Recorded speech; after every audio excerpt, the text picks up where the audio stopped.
শ্রী সঞ্জয় শাস্ত্রী জ্যোতিষ চ্যানেলে আমার প্রত্যেকটা দর্শক বন্ধুদেরকে আন্তরিকভাবে শুভেচ্ছা ও ভালোবাসা জানিয়ে আজকে দর্শক বন্ধু আমি জ্যোতিষ অনুষ্ঠান আপনাদের উদ্দেশ্যে আমি শুরু করছি।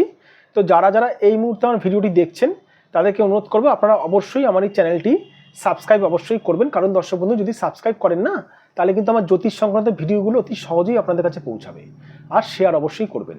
তো কথা না বাড়ি চলে আসছে আজকের মূল আলোচনায়। সেটি হচ্ছে বিবাহ সহজে হচ্ছে না, বয়স বেড়ে যাচ্ছে আপনার, মানে বিবাহ সহজে হচ্ছে না, বয়স বেড়ে যাচ্ছে আপনার, কি করবেন? সমস্যার সমাধান জেনে নিন। তো আমি আমার প্রোগ্রামের শুরুতে একটু বলে রাখি, বিবাহ সহজে হচ্ছে না। আপনি ভালো চাকরি করেন, আপনাকে দেখতে ভালো, আপনার ক্যারেক্টার ভালো, কি বলবো, সব দিক থেকে আপনি ঠিক আছেন, কিন্তু আপনার বিবাহ হচ্ছে না। আমি পার্সোনালি দর্শক বন্ধু আরেকটা কথা বলে রাখি, আমি মানে কিছু কিছু মানুষ দেখেছি তারা কিন্তু নেশা করে, দেখতেও সেরকম ভালো না, কিন্তু তাদের বিবাহ কিন্তু সহজে কিন্তু হয়ে গেছে, মানে ঠিক মতো কাজও করেন। আর কিছু শুনবেন? কিন্তু আপনাকে দেখতে ভালো, আপনি কাজ করেন, তবু আপনার বিবাহ হচ্ছে না। এই যে এই ভাগ্য, এই চক্র, এটাকে বলে ভাগ্য চক্র, এটাকে বলে ভাগ্য চক্র। বিবাহ কেন হচ্ছে না প্রথমে দেখতে হবে, তারপরে সমস্যার সমাধানটা আমি বলবো। এই বিবাহ রেখা কারো যদি ভগ্ন ভগ্ন থাকে তাহলে তার বিবাহ সহজে হতে চায় না। ধরুন কোনোরকম ভাবে ধরুন শনি আপনার খারাপ আছে প্রচণ্ড পরিমাণে, শনি খারাপ থেকে ধরুন কোনোরকম ভাবে ধরুন এই শুক্রর সঙ্গে কোনোরকম ভাবে ধরুন টাচ হলো, মানে শনি হচ্ছে কি, শনি হচ্ছে নপুংসক গ্রহ, শনি শুক্রের সঙ্গে টাচ হলো, তার সঙ্গে বিবাহ রেখার সঙ্গে শনি যদি টাচ থাকে তাহলেও তার বিবাহ হতে চায় না। বৃহস্পতি আপনার তার সেই ক্ষেত্রে যদি দুর্বল থাকে তাহলে আপনি সহজে বিবাহ হতে দেবে না। বৃহস্পতিকে সবল থাকতে হবে। আর বৃহস্পতি কি করে জানেন? বৃহস্পতি প্রত্যেকটা শুভ কাজের জন্য বৃহস্পতি দরকার, বৃহস্পতি ছাড়া শুভ কাজ হয় না। আমি রাহু নিয়ে বলেছি, আজকে বৃহস্পতি নিয়ে বলছি। বৃহস্পতি গ্রহ ছাড়া শুভ কাজ হয় না। বৃহস্পতি হচ্ছে দেবগুরু, দেবতাদের গুরুদেব, দেবতাদের ওপর হচ্ছে বৃহস্পতি, দেবতাদের গুরু। যার বৃহস্পতি ভালো থাকে সে কিছু না কিছু দিক থেকে তার সাপোর্ট থাকে, সে বেঁচে যায় জীবনে অনেক বিপদ আপদ থেকে। কিন্তু যে বৃহস্পতি খারাপ থাকলে সে বাঁচতে পারে না। বিবাহ নেওয়ার অনেক কানেকশন আছে। দেখুন, যদি রাহু কারু যদি খারাপ থাকে তার সঙ্গে কোনোভাবে ধরুন বিবাহ রেখার সঙ্গে টাচ হলো, তাহলেও তার বিবাহ হতে চাইবে না। এই জন্য কী করছেন আপনারা? বিবাহ হচ্ছে না বলে কি করছেন? টোটকা টিপস করছেন।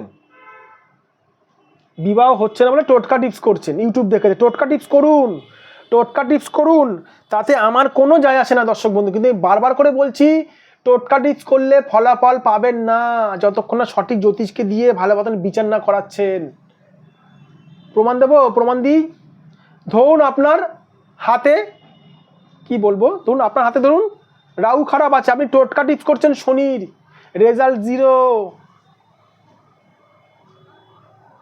আপনার হাতে বৃহস্পতি খারাপ আছে, আপনি টোটকা টিপস করছেন রাহুর, রেজাল্ট 0।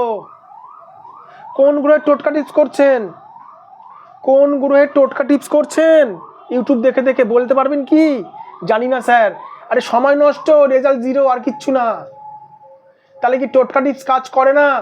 কাজ করে, কাজ করে, কিন্তু সেই মাত্রায় এ করাতে হবে, প্রেডিকশন করিয়ে সেই মাত্রায় তাকে টোটকা টিপস করতে হবে। উদাহরণ দিই, ধরুন আপনার হাতে ধরুন রাহু ধরুন 100% খারাপ আছে, আপনি টোটকা টিপস করছেন 20%। সকালবেলা যাচ্ছেন প্রবাহমান জলে কাঠকলা ভাসিয়ে দিয়ে চলে আসছেন, রেজাল্ট 0 পাবেন। 20% টোটকা টিপস করছেন না। রাহুর টোটকা টিপস অনেক রকম হয়ে থাকে। 20%, 100% রাহুর ডিস্টার্ব আছে, 100% টোটকা টিপস রেমেডি করতে হবে। জ্বর হয়েছে আপনার 90 ডিগ্রি, ওষুধ খাচ্ছেন 20 ডিগ্রি, কমবে না। হাতে চোট লেগেছে, আপনি পায়ে মলম দিচ্ছেন, কমবে না, জীবনে কমবে না। বাস্তব প্রোগ্রাম করে, আমি বাস্তব প্রোগ্রাম করি, সঞ্জয় শাস্ত্রী বাস্তব প্রোগ্রাম করে, ঠিক আছে? যাদের মনে হচ্ছে বিবাহ সহজে হচ্ছে না, বয়স বেড়ে যাচ্ছে, তারা আমার সঙ্গে যোগাযোগ করতে পারে। আমি কাউকে জোর করে বলি না দর্শক বন্ধু আমার সঙ্গে যোগাযোগ করতে। যাদের মনে হচ্ছে তারাই যোগাযোগ করবেন। এটা আমার হোয়াটসঅ্যাপ নাম্বার, প্লাস এটা আমার ফোন নাম্বার 9433811696। এটা আমার ফোন নাম্বার 7003115041। আর যারা দূরের মানুষ আমার কাছে আসতে পাচ্ছেন না, মুম্বাই, দিল্লি, ব্যাঙ্গালোর, দেশের যে কোনো কোণা থেকে আমার ভিডিও যদি দেখে থাকেন, তারা চিন্তা করবেন না। আমার চেম্বারে যদি ফিজিক্যালি আসতে না পারেন, আপনারা নিজেদের হাতের ফটো পরিষ্কার ক্যামেরা অ্যাঙ্গেলে তুলে আপনারা আমার কাছে পাঠাতে পারেন, হাতের ফটো তুলে। অবশ্যই আমি অনলাইনে বুকিংয়ের মাধ্যমে দেখে থাকি। ভালো থাকবেন দর্শক বন্ধু, সুস্থ থাকবেন। আর প্রোগ্রামের শেষে একটা কথা বলে রাখি, যে জ্যোতিষ আপনার ভাগ্য সংক্রান্ত বিষয়গুলো বলে দিতে পারবে, সে জ্যোতিষ হচ্ছে প্রকৃত জ্যোতিষ। ওই বয়স্ক দাড়িওয়ালা বাবা দেখলেই যে সঠিক জ্যোতিষ, এটার কোনো মানে নেই। বা লাল বসনধারী বাবাজিকে দেখলেই যে বলবেন বড় জ্যোতিষ, সেটার কোনো মানে নেই। যে জ্যোতিষ আপনার ভাগ্য সংক্রান্ত বিষয়গুলো বলে দিতে পারবে, সে হচ্ছে সব প্রকৃত জ্যোতিষ। ভালো থাকবেন দর্শক বন্ধু, সুস্থ থাকবেন, আর নিজের শরীরের খেয়াল রাখবেন। আবার আমি চলে আসবো নতুন একটি ভিডিও নিয়ে।